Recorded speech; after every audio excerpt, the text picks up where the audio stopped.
পনিরটা কেমন হয়েছে? ভালো হয়েছে, দারুণ দারুণ। অনেকদিন পর এরকম এরকম পনির হলো অনেক দিন পর। ছটা প্রত্যেক বললো, সালা ছটা কোথায় রে দেখছি।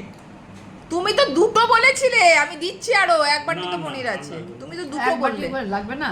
সেটা না, না, লাগলে না। এখন তো খেতেই হবে না সেটা না, তো। আমার লাগবে না, অত লাগবে না। ভাতই নেই তুমি তাহলে। দুটো বলেছিলে, আমি 6টা দিলাম। তুমি আরো বললে, আরো দিচ্ছি। না না, তুমি খাবে না পনির? একটু টেস্ট করো না। না। কেন? মা আবার পনির ভালোবাসে না, মা আবার ডিম ভালোবাসে। মা আবার ডিম ভালোবাসে আর আলু ভালোবাসে। সবজি আর কি, শুধু শুধু সবজি একটু খাবো। টেস্ট করো। দারুণ হয়েছে। যদিও ওটা রুটি দিয়ে বেশি ভালো লাগবে রাতে।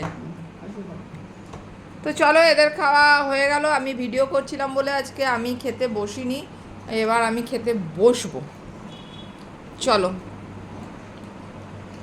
দেখো গুবলু এখন শান্ত হয়েছে। হ্যাঁ, খাওয়া হয়ে গেছে না? কিচ্ছু হয়নি, ওটা গরম আছে তো, ওটা নিয়ে বসে আছে। এবার তুই তো দিয়ে দিয়েছিস।